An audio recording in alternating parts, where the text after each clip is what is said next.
Welcome to CK Mallus. 25-21 എന്ന ഡ്രാമയുടെ 16ാമത്തെ എപ്പിസോഡിൻ്റെ തുടക്കത്തിൽ urine girl friend ആകാൻ തയ്യാറാണ് എന്ന് ജിവുങ്ങിനെ അറിയിക്കുന്നു. അവളുടെ മുഖത്തെ ടെൻഷൻ കണ്ടപ്പോൾ ടെൻഷൻ അടിക്കണ്ട, ഞാൻ ഇപ്പോഴെന്തായാലും പ്രപ്പോസ് ചെയ്യാൻ പോകുന്നില്ല എന്ന് അവൻ പറയുന്നു. യൂറിൻ ഒന്ന് റിലാക്സ് ആയപ്പോഴാണ് എന്തോ താഴെ വീഴുന്ന ശബ്ദം കേട്ട് രണ്ടുപേരും അങ്ങോട്ടേക്ക് നോക്കിയത്. കുറേ ഭാരമുള്ള സാധനങ്ങളുമായി വരുന്ന സെങ്വങ്ങിനെ കണ്ട് നീ എന്താ ഇവിടെ എന്ന് ചോദിച്ച് രണ്ടുപേരും അങ്ങോട്ടേക്ക് ചെല്ലുന്നു. അവളുടെ കയ്യിലിരുന്നത് താഴെ വീണ ശബ്ദമായിരുന്നു അവർ കേട്ടത്. എക്സാം എടുത്തുകൊണ്ട് സ്കൂളിലിരുന്ന് പഠിച്ച ശേഷം വീട്ടിലേക്ക് മടങ്ങുമ്പോഴാണ് ആരോ ഉപേക്ഷിച്ചിരിക്കുന്ന ആ സാധനങ്ങൾ അവൾ കണ്ടത്. സീക്രട്ട് ഹാങ് ഔട്ട് പ്ലേസിൽ ഉപയോഗിക്കാമെന്ന് കരുതി അവൾ അതും പൊക്കിയെടുത്ത് വരുന്ന വഴിയാണ്. എക്സാം എടുത്ത സമയത്ത് നിനക്ക് വേറെ പണിയൊന്നുമില്ലേ? മാത്രമല്ല നമ്മൾ ഉടനെ തന്നെ പഠിത്തം കഴിഞ്ഞ് പോവില്ലേ എന്ന് ജിവുങ്ങളോട് ചോദിക്കുന്നു. നിനക്ക് പറ്റുമെങ്കിൽ എന്നെ സഹായിക്കാൻ സെങ്വങ് പറയുന്നു. അവർ മൂന്നുപേരും കൂടി അതെല്ലാം പെറുക്കിയെടുത്തുകൊണ്ട് സ്കൂളിലേക്ക് പോകുന്നു. യൂറിൻ ആദ്യമായാണ് ആ സീക്രട്ട് പ്ലേസിനെ കുറിച്ച് അറിയുന്നത്. മുമ്പത്തെ പ്രേതകഥ ഓർമ്മയുള്ളത് കൊണ്ട് പേടിച്ചാണ് സെങ്വങ്ങും ജിവുങ്ങും നടക്കുന്നത്. അപ്പോഴാണ് ആരുടെ കാലച്ച കേട്ടല്ലോ, നിങ്ങൾ കേട്ടോ എന്ന് യൂറിൻ ചോദിച്ചത്. നിനക്ക് തോന്നിയതാവും എന്ന് രണ്ടുപേരും അവളോട് പറയുന്നു. പക്ഷേ തോന്നലല്ലായിരുന്നു എന്ന് ഉടനെ തന്നെ മനസ്സിലാക്കുന്നുണ്ട്. അവരുടെ ക്ലാസ് റൂമിൽ നിന്ന് എന്തോ ചുവന്ന് കെട്ടി യൂണിഫോം ധരിച്ച 3 ആൺപിള്ളേർ പുറത്തേക്ക് ഇറങ്ങുന്നത് അവർ കാണുന്നു. യൂണിഫോം കണ്ടപ്പോൾ അവർ ഏത് സ്കൂളിലേതാണെന്ന് സെങ്വങ്ങിന് മനസ്സിലാക്കുന്നു. നൈറ്റ് ക്ലാസ്സിലും മറ്റും ഇരുന്ന് പഠിക്കുമ്പോൾ കുട്ടികൾ നെക്ക് റെസ്റ്റിന് ഉപയോഗിക്കുന്ന ചെറിയ പില്ലോകളാണ് അവരുടെ കയ്യിലെന്നും തങ്ങളുടെ എക്സാം കുളമാക്കാനുള്ള പ്ലാനിങ്ങിലാണ് അത് മോഷ്ടിക്കുന്നതെന്ന് സെങ്വങ്ങും ജിവുങ്ങിനും പെട്ടെന്ന് മനസ്സിലാക്കുന്നു. അവർ രണ്ടുപേരും കൂടി അവന്മാരെ പിടിക്കാൻ ഓടുന്നു. അവരെ കണ്ട് അവന്മാരും ഓടാൻ തുടങ്ങുന്നുണ്ട്. ജിവും കയ്യിലുണ്ടായിരുന്ന കറങ്ങുന്ന കസേരയുടെ മുകളിൽ കയറി ഹീറോയിക് സ്റ്റൈലിൽ നിരങ്ങി മുന്നോട്ട് നീങ്ങുന്നു. അവനേക്കാൾ മുമ്പ് ഓടിയ സെങ്വങ്ങിനോടൊന്ന് തള്ളിവിടാൻ അവൻ പറയുന്നു. സെങ്വങ് നല്ല രീതിയിൽ പുഷ് ചെയ്ത് വിടുന്നുണ്ട്.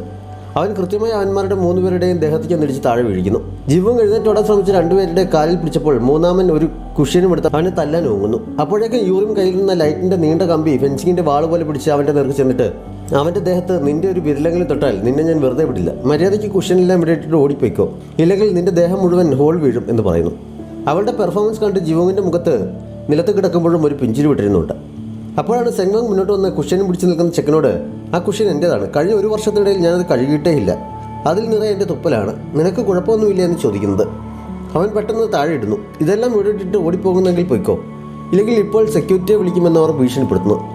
രക്ഷയില്ലാന്ന് കണ്ട് അവന്മാർ എഴുന്നേറ്റ് ഓടുന്നു. നീയൊക്കെ പരീക്ഷയ്ക്ക് തോറ്റു പോകുമോടാ എന്ന് യൂറിൻ ഉറക്കെ വിളിച്ച് പറയുന്നുണ്ട്. അവൾ വേഗം ജിവുങ്ങിനെ പിടിച്ച് എഴുന്നേൽപ്പിക്കുന്നു. അടുത്ത ദിവസം കുഷ്യനെല്ലാം കുട്ടികൾക്ക് തിരികെ വിതരണം ചെയ്യാനുള്ള ഉത്തരവാദിത്തം ജിവുങ്ങിനായിരുന്നു. കുട്ടികളിൽ പലരും കള്ളന്മാരെ പിടികൂടിയതിന് അവനെ അഭിനന്ദിച്ച് സ്നാക്സും ഡ്രിങ്ക്സും മറ്റ് സമ്മാനമായി നൽകുന്നുണ്ട്. പക്ഷെ അതുകൊണ്ടുകൊണ്ട് അവിടേക്ക് വന്ന അവരുടെ ഒരു അധ്യാപകൻ, പഠിക്കേണ്ട സമയത്ത് പഠിക്കുന്നതിന് പകരം ആരും നിന്നോട് ആവശ്യപ്പെടാത്ത ഈ കാര്യങ്ങൾ ചെയ്യാൻ നിന്നോട് ആര് പറഞ്ഞു എന്ന് ചോദിച്ച് അവരെ വിളിച്ച് മാറ്റി നിർത്തി. നീ ആ സമയത്ത് സ്കൂളിൽ വന്നത് എന്തിനാണ്? അതുകൊണ്ടല്ലേ നീ അവരെ കണ്ടത്? നിന്റെ ഉദ്ദേശം എന്തായിരുന്നു എന്ന് ചോദിച്ച് അവനെ കുനിച്ചു നിർത്തി വിറകിൻ്റെ അത്ര കനമുള്ള ഒരു വടി കൊണ്ട് അവൻ്റെ പുറത്ത് കുറേ അടിക്കുന്നു. അപ്പോഴേക്കും വിവരം പറഞ്ഞ് അവിടേക്ക് ഓടിയെത്തിയ സെങ്വങ്ങും ജിവുങ് എൻ്റെ ഒപ്പമാണ് ഇന്നലെ രാത്രി ഇവിടെ വന്നത്. ഞാൻ വർക്ക് ബുക്ക് ഇവിടെ വെച്ച് മറന്നുപോയി, ഒറ്റയ്ക്ക് വരാൻ പേടിയായതുകൊണ്ട് ഞാൻ അവനെ കൂടി വിളിച്ചുകൊണ്ട് വന്നതാണെന്ന് പറയുന്നു. നിനക്ക് നിന്റെ തരക്കാരുമായി കൂട്ടുകൂടിയാൽ പോരെ, ഇവനെ പോലെയുള്ളവന്മാരുമൊക്കെ ഈ കൂട്ടുകൂടേണ്ട ആവശ്യമുണ്ടോ എന്ന് സെങ്വങ്ങിനെ ഉപദേശിച്ചിട്ട് അയാൾ ജിവുങ്ങിനെ തൽക്കാലം വെറുതെ വിടുന്നു. ജിവുങ് വേദന കാരണം ചെറുതായി കരയുന്നുണ്ടായിരുന്നു. അപ്പോൾ അവൾ അവനെയും കൊണ്ട് സീക്രട്ട് പ്ലേസിലേക്ക് പോകുന്നുണ്ട്. അടി കിട്ടിയ ജിവുങ്ങിനേക്കാൾ പ്രഷർ സെങ്വങ്ങിനായിരുന്നു. വീട്ടിൽ ചെല്ലും അവിടെ മരുന്ന് പുരട്ടാൻ മറക്കണ്ട, അമ്മ അത് കാണാതെ ശ്രദ്ധിച്ചോളണമെന്ന് ജിവുങ്ങിനോട് പറഞ്ഞിട്ട് അവളോട് എഴുന്നേറ്റ് പോകുന്നു. അന്ന് രാത്രിയിൽ തൻ്റെ പൈറേറ്റ് റേഡിയോ ഷോയിൽ വിദ്യാഭ്യാസ വകുപ്പ് കുട്ടികളെ തല്ലുന്നത് കർശനമായി നിർത്തിയിലാക്കിയിട്ടും അധ്യാപകർ ഇപ്പോഴും കുട്ടികളെ തല്ലുന്നതിനെതിരെയുള്ള തൻ്റെ പ്രതിഷേധം അവൾ തുറന്നു പറയുന്നു. ഒരാളെ തല്ലുന്നത് അത്ര വലിയ കാര്യമൊന്നുമല്ല എന്ന് നമ്മൾ കുട്ടികൾ ആദ്യം പഠിക്കുന്ന സ്ഥലം സ്കൂൾ തന്നെയാണ്. മറ്റുള്ള അറിവിനൊപ്പം വയലൻസ് നമ്മളിൽ ആദ്യമായി കുത്തുനിറയ്ക്കുന്ന സ്കൂളാണ് എന്നൊക്കെ തൻ്റെ പ്രതിഷേധം ശക്തമായി അവൾ അറിയിക്കുന്നുണ്ട്. ഇതിൻ്റെ അനിയൻ ഹൈൻ അവളുടെ സ്ഥിരം പ്രേക്ഷകനായതിനാൽ അവൻ ഇതും കേൾക്കുന്നുണ്ടായിരുന്നു. അവൻ അവളെ അനുകൂലിച്ച് കമൻ്റ് ഇടാൻ ടൈപ്പ് ചെയ്ത് കൊണ്ടിരിക്കുമ്പോൾ അമ്മ മുറിയിലേക്ക് കയറി വരുന്നതിനാൽ അവൻ പെട്ടെന്ന് അമ്മ കാണാതിരിക്കാൻ വിൻഡോ ക്ലോസ് ചെയ്യുന്നു. അമ്മ എന്താ മുട്ടിയിട്ട് വരാഞ്ഞെന്നും അവൻ ചോദിക്കുന്നു. നീ കാണാൻ പാടില്ലാത്ത എന്തെങ്കിലും കാണുകയായിരുന്നു, ഞാൻ ശല്യപ്പെടുത്തിയെന്ന് അമ്മ തമാശയായി ചോദിക്കുന്നു. അതൊന്നുമല്ല എന്ന് ഹൈൻ പറയുന്നുണ്ട്. ഇജിൻ ഈ വീക്കെൻഡിൽ ഇങ്ങോട്ടേക്ക് വരുന്നുണ്ട്, നിനക്ക് വഴക്ക് കേൾക്കേണ്ട എന്നുണ്ടെങ്കിൽ നിന്റെ മുറിയൊക്കെ വൃത്തിയാക്കി വെച്ചേക്കണം, പ്രോഗ്രസ് കാർഡും അവൻ കാണാതെ ഒളിപ്പിച്ച് വെച്ചേക്കാൻ പറഞ്ഞിട്ട് അമ്മ പോകുന്നു.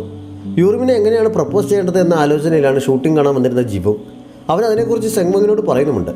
അപ്പോഴാണ് ഷൂട്ടിംഗ് കഴിഞ്ഞ ശേഷം ഇജിൻ കോച്ചിനോട് ഹീദുവും യൂറിമും ഇതുവരെ സ്കൂൾ ട്രിപ്പ് പോയിട്ടില്ല എന്ന് ഇൻ്റർവ്യൂവിനിടയിൽ പറഞ്ഞിരുന്നതിനാൽ ഷൂട്ടിങ്ങിൻ്റെ ലാസ്റ്റ് ഭാഗം സ്കൂൾ ട്രിപ്പ് എന്ന തീമിൽ ചെയ്യാമെന്ന് വിചാരിക്കുകയാണ്. അതിനുവേണ്ടി ഈ വീക്കെൻഡിൽ അവരെ രണ്ടുപേരെയും ഷൂട്ടിങ്ങിനായി വിട്ടുതരണം എന്ന് പറയുന്നത് അവർ കേട്ടത്.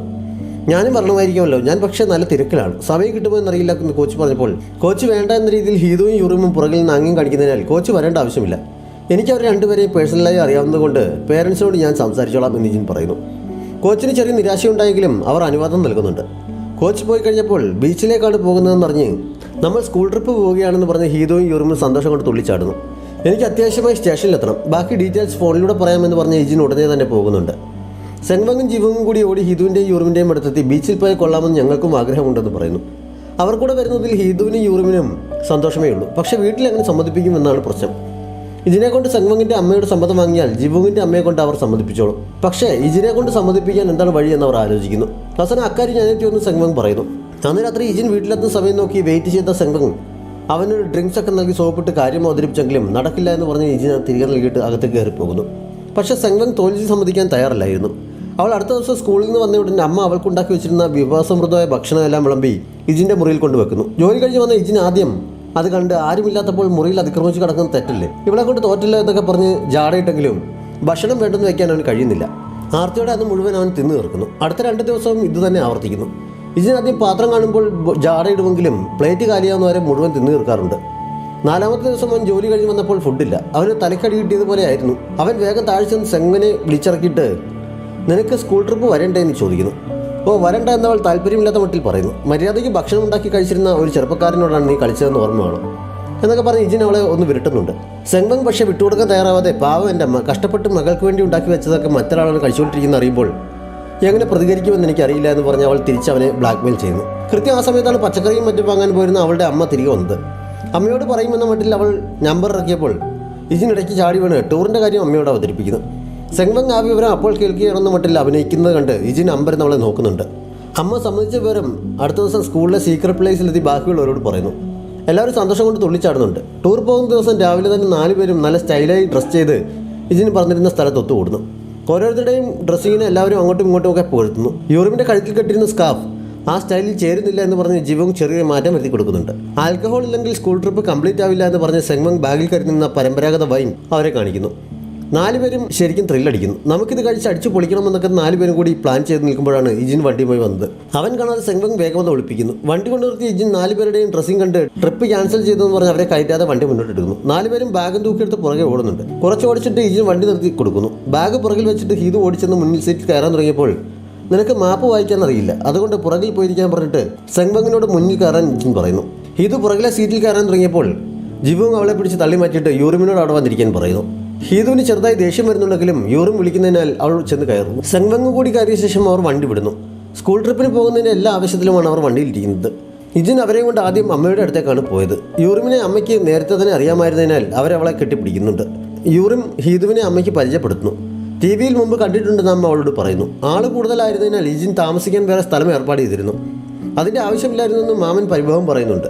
അവർ വന്നവരും പറഞ്ഞ് ഓടിപ്പാഞ്ഞെത്തിയ ഹൈൻ വീഴാൻ തുടങ്ങുന്ന കണ്ട് സെങ്വങ് അവൻ്റെ കയ്യിൽ കയറി പിടിക്കുന്നു. സെങ്വങ് അവനോട് സംസാരിച്ചപ്പോൾ ഈ ശബ്ദം നല്ല പരിചയമുണ്ടല്ലോ, റേഡിയോ ഷോയിലെ തൻ്റെ ആരാധനാപാത്രത്തെ പോലെ ഉണ്ടല്ലോ എന്ന് ഹൈൻ അപ്പോൾ ചിന്തിക്കുന്നുണ്ട്. സംശയം തീർക്കാൻ താമസ സ്ഥലത്തേക്ക് പോയിക്കൊണ്ടിരുന്ന അവർക്ക് പുറകെ ചെന്ന് റേഡിയോ ഷോയിലെ അവളുടെ പേര് അവൻ ഉറക്കെ വിളിക്കുന്നു. സെങ്വങ്ങും മറ്റുള്ളവരും ഒരുപോലെ തിരിഞ്ഞു നോക്കുന്നുണ്ട്. പൈറേറ്റ് റേഡിയോ ഷോ നടത്തുന്ന വാൻസോങ് അല്ലേ ഇത്? ഞാൻ എല്ലാ ഷോയും കേൾക്കാറുണ്ട്, ഫാനാണെന്ന് അവൻ പറയുന്നു. അപ്പോൾ ഇങ്ങനെയാണല്ലേ ഞാൻ പിടിക്കപ്പെടുന്നതെന്ന് പറഞ്ഞുകൊണ്ട് സെങ്വങ് അവൻ്റെ അരികിലേക്ക് ചെന്ന് അവൻ്റെ യൂസർ നെയിം എന്താണെന്ന് ചോദിക്കുന്നു. അവൻ പേര് പറഞ്ഞപ്പോൾ അവൾക്ക് മനസ്സിലാകുന്നുണ്ട്. അവൾ തൻ്റെ ആരാധകന് ഷേക്ക് ഹാൻഡ് നൽകുന്നു. അവന് 16 വയസ്സാണെന്ന് പറഞ്ഞപ്പോൾ അപ്പോൾ ഇനി 4 വർഷം കൂടി, സാരമില്ല ഞാൻ വെയിറ്റ് ചെയ്യാമെന്ന് ഗമയിൽ പറഞ്ഞിട്ട് അവൾ കൂട്ടുകാർക്കരികിലേക്ക് പോകുന്നു. ഹൈൻ ഭയങ്കര ഹാപ്പി ആകുന്നുണ്ട്. കടലിലിറങ്ങി കുളിച്ചും തിരയിൽ കളിച്ചും ട്രിപ്പ് അവർ ശരിക്കും ആഘോഷിക്കുന്നു. ക്യാമറയുമായി തീരത്ത് മറിയുന്ന ഷൂട്ട് ചെയ്തുകൊണ്ടിരുന്ന ഇജിനെ ഇടയ്ക്ക് 4 പേരും കൂടി വലിച്ചുകൊണ്ടുപോയി വെള്ളത്തിലിടുന്നു. അവനും കുറേ നേരം അവർക്കൊപ്പം കളിക്കുന്നുണ്ട്. വീണ്ടും തിരികെ ക്യാമറക്കരികിൽ വന്നിരുന്ന് റെക്കോർഡ് ചെയ്യുന്ന തിരയുടെയും കടൽ തീരത്തെ പക്ഷികളുടെയും ഒക്കെ ശബ്ദം കണ്ണുമടച്ച് ആസ്വദിക്കുന്ന ഇജിൻ്റെ അരികിലേക്ക് കുറച്ച് കഴിഞ്ഞപ്പോൾ ഹീതുവും വരുന്നുണ്ട്. അവളെന്താ ചോദിക്കാൻ തുടങ്ങിയപ്പോൾ ഒച്ച ഉണ്ടാക്കരുത്, റെക്കോർഡ് ചെയ്യുകയാണെന്ന് അവൻ പതുക്കെ പറയുന്നു. അവളും അവൻ്റെ അടുത്തിരിക്കുന്നു. ട്രിപ്പ് ഇഷ്ടപ്പെട്ടോ എന്നവൻ വളരെ പതുക്കെ അവളോട് ചോദിക്കുന്നു. മറ്റുള്ള സ്കൂൾ ട്രിപ്പിനെ കുറിച്ചൊന്നും എനിക്കറിയില്ല, പക്ഷേ ഇത് അതിനേക്കാളൊക്കെ രസമുണ്ട് എന്ന് അവൾ അവൻ്റെ ചെവിയിൽ മറുപടി പറയുന്നു. മറ്റുള്ള ട്രിപ്പ് ഇതിലും രസമാണെന്ന് അവൻ പറഞ്ഞപ്പോൾ അവിടെ നീ ഉണ്ടാവില്ലല്ലോ എന്ന് ഹിതു പറയുന്നുണ്ട്. ഇജിൻ ഹെഡ്ഫോണിൻ്റെ ഒരറ്റം അവളുടെ ചെവിയിലും വെച്ചു കൊടുത്തിട്ട് കണ്ണുമടച്ചിരുന്ന് കേട്ടു നോക്കാൻ പറയുന്നു. ഹിതു ആസ്വദിച്ചത് കേൾക്കുന്നുണ്ട്. ഇടയ്ക്ക് നിനക്ക് കുടിക്കാൻ എന്തെങ്കിലും വേണോ എന്ന് ഇജിൻ അവളുടെ ചെവിയിൽ ചോദിച്ചെങ്കിലും ഹെഡ്ഫോൺ ഇരിക്കുന്നതിനാൽ അവൾ കേൾക്കുന്നില്ല. അവൻ മറുവശത്തേക്ക് അഞ്ഞ് ചോദിക്കുന്നു. ഇജിൻ അങ്ങനെ തൊട്ടടുത്ത് വന്നപ്പോൾ ഹിതുവിൻ്റെ നെഞ്ചിടിപ്പ് ശരിക്കും കൂടുന്നുണ്ട്. അവൻ എഴുന്നേറ്റ് പോയി കഴിഞ്ഞപ്പോഴും അവൾ അതേ അവസ്ഥയിൽ തന്നെയായിരുന്നു. ബീച്ചിലെ കളി കഴിഞ്ഞ് പെൺകുട്ടികൾ 3 പേരും ഒരുമിച്ചാണ് കുളിച്ചത്. കുളി കഴിഞ്ഞിറങ്ങി പുറത്തിരിക്കുമ്പോൾ 3 പേർക്കും ഒരുമിച്ച് കുളിച്ചതിൻ്റെ ചമ്മലുണ്ട്. നഴ്സറി സ്കൂൾ കഴിഞ്ഞ ശേഷം ആദ്യമായാണ് മറ്റുള്ളവർക്കൊപ്പം കുളിക്കുന്നതെന്ന് യൂറിൻ പറഞ്ഞപ്പോൾ ഒരുമിച്ച് കുളിക്കാനും മാത്രം സൗഹൃദമൊന്നും നമുക്കിടയിൽ ഇല്ലല്ലേ എന്ന് സെങ്വങ് പറയുന്നു. ഇപ്പോഴില്ലെങ്കിൽ നമുക്കിനി അത്രയും ഫ്രണ്ട്സ് ആകാമെന്ന് ഹിതു അപ്പോൾ പറയുന്നുണ്ട്. ഒരുമിച്ച് കുളിക്കാൻ കയറിയ ഇജിൻ്റെയും ജിവുങ്ങിൻ്റെയും കാര്യം എന്തായോ, ആകെ 3 തവണയോ മറ്റോ മാത്രമേ തമ്മിൽ കണ്ട പരിചയമേ അവർക്കുള്ളൂ എന്ന് പറഞ്ഞ് 3 പേരും പുറകിലേക്ക് നോക്കുന്നുണ്ട്. കുളി കഴിഞ്ഞിറങ്ങി വന്ന ജിബുങ്ങിന് ഇജിന്റെ ബോഡിയെ പുകഴ്ത്താനേ സമയമുണ്ടായിരുന്നുള്ളൂ. എന്ത് വർക്കൗട്ടാണ് ചെയ്യുന്നതെന്ന് ചോദിച്ച് അവൻ ഇജിന്റെ പുറകിൽ നടക്കുന്നത് കണ്ടപ്പോൾ ഇജിനെ കാണാൻ കൊള്ളാവുന്നതുകൊണ്ടാണോ അവൻ പുറകിൽ നടക്കുന്നത് ഹീതു സെങ്മങ്ങിനോട് ചോദിക്കുന്നു. ഈ ലോകത്ത് ഭംഗിയുള്ള എല്ലാ വസ്തുക്കളോടും അവന് ഭയങ്കര താല്പര്യമാണെന്ന് സെങ്മങ് പറയുമ്പോൾ അതുകൊണ്ടാണ് അവൻ എൻ്റെ പുറകിൽ നടക്കുന്നതെന്ന് പറഞ്ഞ് യൂറിൻ ഗോൾ അടിക്കുന്നുണ്ട്. അടുത്ത നടപടി ഭക്ഷണം ഉണ്ടാക്കലായതുകൊണ്ട് അരിയും പച്ചക്കറിയും കഴുകാൻ ലേഡീസ് ഗ്രൂപ്പിനെയും ഗ്രില്ല് ചെയ്യാനുള്ള ഫയർ റെഡിയാക്കാൻ ജിബുങ്ങിനെയും മേൽപ്പിച്ചിട്ട് ഇജിൻ ഇറച്ചി വാങ്ങാനായി പോകുന്നു. നമ്മുടെ പെൺപിള്ളേർക്ക് അടുക്കള പണികൾ വളരെ നന്നായി അറിയാവുന്നതുകൊണ്ട് സംഗതി ഗംഭീരമായി തന്നെ നടക്കുന്നുണ്ട്. ഇലകൾ കഴുകാൻ ഡിഷ് വാഷ് ഉപയോഗിക്കുമെന്ന് സെങ്വങ് ചോദിച്ചപ്പോൾ ടിവിയിലൊക്കെ ഉപയോഗിക്കുന്നത് കണ്ടിട്ടുണ്ടെന്നാണ് തോന്നുന്നതെന്ന് ഹീതു പറയുന്നു. അവർ ആ സോപ്പ് ഉപയോഗിച്ച് കഴുകാൻ തയ്യാറെടുക്കുമ്പോഴാണ് യൂറിൻ നിന്നിടത്ത് നിന്ന് ഭയങ്കരമായ ശബ്ദം കേട്ടത്. രണ്ടുപേരും വെപ്രാളത്തോടെ അങ്ങോട്ടേക്ക് ഓടുന്നു. യൂറിൻ റൈസ് കുക്കറിന്റെ അകത്തെ പാത്രം കയ്യിൽ പിടിച്ച് നിൽക്കുകയാണ്. പുറത്തെ ഭാഗം നിലത്ത് വീണതിന് ശബ്ദമാണ് അവർ കേട്ടത്. കയ്യിലിരുന്ന പാത്രം കാണിച്ചിട്ട് ഇത് ഇങ്ങ് ഊരി വന്നുവെന്ന് യൂറിൻ നിഷ്കളങ്കമായി പറയുന്നു.